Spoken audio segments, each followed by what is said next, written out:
I'm so happy that you decided to check in with me today. I hope everything is going well.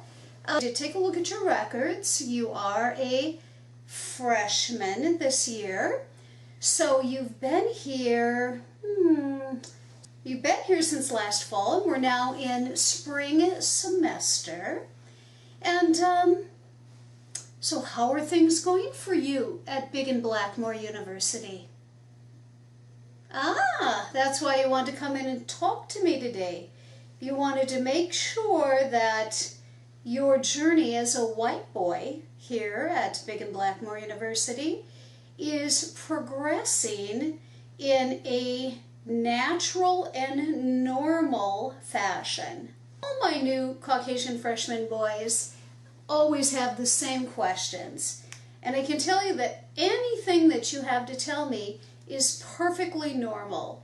So why don't you go ahead and divulge what brings you to me here today.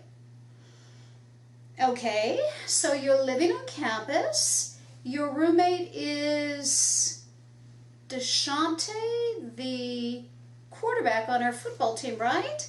Yes, he's a very, very strapping, muscular, super athletic young man. We're very, very lucky to have him here on campus. So, how are things going with DeShante as your roommate? Ah, you've got a concern. Okay. Go ahead.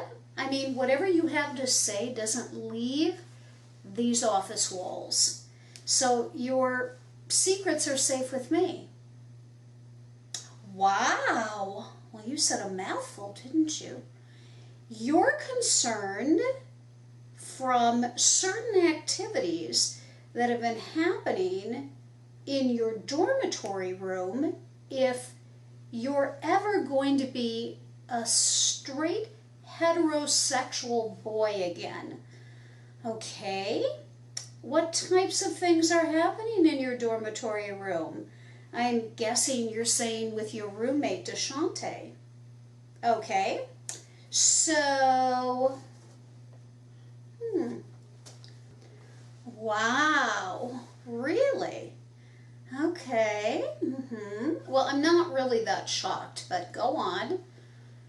Remember, I've heard it all. I've been the founder and the head therapist at this university for many decades now, so you can imagine what I hear and what I see. I'm kind of the eyes and ears of this institution. Okay, so that's everything in a nutshell? All right, let's talk, shall we? College is a time for experimentation. Everyone should have the opportunity in their college years to be able to try on different hats, so to speak. Here at Big and Blackmore University, as you clearly know, we are a primarily all-male African-American university with a very small percentage of Caucasian male population. You happen to be one of the lucky Caucasian males that were accepted to BBC University, and it's always an eye-opening experience, to say the least, for our incoming and current Caucasian freshman boys. It is very commonplace that sexual experimentation goes on, not only in our dormitory rooms, but I've heard in our male bathrooms, other rooms on campus. This is just the chatter that I hear about. And in my opinion, it's perfectly normal. You are a young man in the prime of your sexuality, as are your peers on campus, including your roommate. Let's just say there's a lot of testosterone that runs freely here on campus, and there isn't really much we can do to harness that. So obviously we're a very athletic university, so that takes care of part of that testosterone overage, but male sexuality is priority. Sexual needs are priority here on campus. So what you're telling me is that there's a dynamic in your dormitory room where you are actually being the female to your roommate Deshante, who's being the male. Is that what I hear you're saying? Okay. And he has you doing a few things. He has you dressing in lingerie, little bra and panty sets, I would assume, little negligees, things like that, correct? Yes. Oh, he even got you a pair of heels. Okay. You're wearing this attire then because he finds it arousing. How do you feel when you're dressed in female lingerie or female attire? Wow, okay. So you are enjoying it. A part of you is enjoying it. It's new, but it doesn't mean it's wrong just because it's new. It just means it's new. You're finding yourself aroused when you're dressed in bras and panties and negligees? Okay, okay. Oh, there's something you need to tell me? All right. Okay, so you're not very well endowed. Well, I mean, I probably would have taken a correct guess in that direction. Most of our white boys here are on the average to smaller size, and this is my field, so to speak. So just so you know, the average penis size is 5 inches, and anything below that is considered smaller than average, and anything above that is considered above average. Now here at Big and Blackmore University, the average penis length of our African American students is over 10 inches and very girthy. So the rumors, well, people say it's a myth. It really isn't a myth. It's all true. Our African American student population here is very, very masculine, very fit, and very well endowed. Okay, so your roommate has struck up this sexual relationship with you. Okay, so you didn't really have a choice in the matter. But if you didn't want to do it, why did you go along with it? Oh, you did want to do it. You were curious, of course. How did it all start, by the way? Okay, so you came back from class early one day and your roommate was using your laptop, all right? And he went through the history. Okay, and what did he find? Ah, so he found pornography that you were looking at. Well, I mean, again, a very common occurrence. Okay, so it was about the kind of pornography? Well, what kind of pornography was it? Oh, you were looking at interracial gay porn. Interesting. Again, you were curious, and so he found several sites, okay? Several links to movies, okay? And the dynamic was a dominant black man having his way with a submissive white man. Okay, interesting. He grabbed his crotch. He had an erection, okay. He got up and he said, "Hey boy, you like this kind of porn? We can do that right here in our room." Wow. Well, I have to say that he didn't mince words, did he? He was quite forthright and forward about that request. All right, so beginning there were no panties and bras, I'm guessing. Okay, so he pushed you then to the ground in front of him. And he had on, you said, just a pair of sweats. Okay, he lowered his sweatpants and, oh, he wasn't wearing any underwear.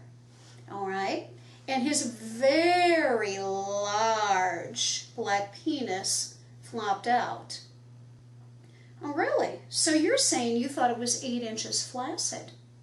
Okay, but you are on your knees and this is what's right in front of your eyes, correct? What did you do next? Okay, so you reached around the penis. Now, I'm sure it was very girthy. Okay, you couldn't even close your hands around it. That totally is understandable. And he started to get hard quickly. Well, I'm sure, I mean, he's got your hands around his shaft, and you notice that his big black mushroom cockhead was starting to ooze and leak pre-cum. What did you do then? Oh, you brushed it up against your lips. That probably was the right choice. Did you open your mouth then? Oh, you did. He told you, open your mouth, boy. Okay. And he put his big black hands on the back of your head, and he started to move your head in this type of fashion, okay? And your mouth was, I'm sure, immediately filled up. Yes, of course it was. He was hitting the back of your throat. I mean, do you have a gag reflex? Oh, okay. So this is very interesting. You were born without a gag reflex, which you wouldn't think would come in handy for much, but in this situation, it's perfect. Oh my goodness. So you swallowed his very large black penis down your throat, and it was making an imprint, wasn't it? You could actually see the penis head marked right here on the front of your throat, kind of going up and down as you were swallowing it. Oh, this is very interesting. Okay, so what did you do then? Well, you had learned from the movies. Okay, so you reached out and you grabbed his very heavy, large black bulls, testicles, and you started to squeeze. I bet Deshante was just moaning at this point. It sounds like you're doing a really, really good job. Okay. So this went on for 10, 15 minutes? Yeah, your jaw was getting sore, I'm sure. And then what happened? Oh, my goodness. Well, I know you are not that big. He picked you up like a girl and carried you into your bedroom. Wow. And he laid you on the bed. Well, this is sounding somewhat romantic. What happened next? Okay, so he removed your jeans. Yeah, he made you take everything off. Oh boy, were you getting nervous at this point? You were, but you were very excited. All right, so you got everything off, and what did he say about your small penis? Ah, he laughed and he said, oh yeah, this figures. I said to you, you are a white boy with a tiny pink penis, and no women are ever going to want you or be sexually satisfied by you, so your only choice left in life is to sexually service the big black man. That seems reasonable to me. All right, so he had some lube in his drawer then. Well, that was handy. I mean, he probably used that to masturbate with, right? Okay, yeah. So he took your ankles and he pulled them up and he put them around his neck. Is that what you're saying? Okay. And he took his, now at this point, I mean, if he's 8 inches flaccid, after sucking him, he was how big? 12 inches. Well, as you know, that's a foot long. I mean, that's a foot long. Were you feeling at all fearful that you may not be able to, I don't know, accept all of that in your anus? You were, but you were still excited. Okay, so he lubed up, and I'm imagining now that he probably was, almost the size of a forearm. So you're on your back, which I think is the perfect place to be if you're going to have anal intercourse as a male. And he mounted you, okay, and he put his very large penis head at the front of your sphincter, and he started to push in. Okay, now, right now, I think is probably the most painful part of anal intercourse. So, did you start to breathe and relax? That's very important. Okay, so he slowly pushed it in. Well, that's good. We certainly didn't want him to go fast and end up injuring you. We certainly don't want that to happen here on campus. So it took him several minutes to be able to get, well, I would think a majority, at least 9 inches, of his very long and girthy and muscular back penis into your anal cavity. Okay, so about 10 minutes in, you had started to completely relax. Oh, and by the way, he didn't use a condom, did he? He was in you, well, as you kids would say, bareback. Okay. And he was moving in a rhythm that you say you found very arousing. Okay. And he was stimulating something inside of you. Well, that's called the prostate, which is like the male G-spot. So when that gets stimulated, you start having amazing arousal. And the feeling is unlike anything else. Even intercourse with a female is not going to give you that feeling. Okay, so he continued to stroke and thrust. So, he's, right? You're enjoying it. Oh, you're actually feeling very relaxed at this point. And then what happens? Oh, my goodness. You start getting a feeling of overwhelming pleasure down in this region, and your small penis stiffens completely up, and your balls tighten up, and you start to shoot a load of sperm. Well, then you were orgasming from your prostate stimulation. I mean, it's par for the course, isn't it? Okay, so you had this amazing orgasm, the best you've ever had, you said. And Deshante could feel your sphincter clamp around his very large penis, and he looked at you and he said, "Oh man, I can't hold back.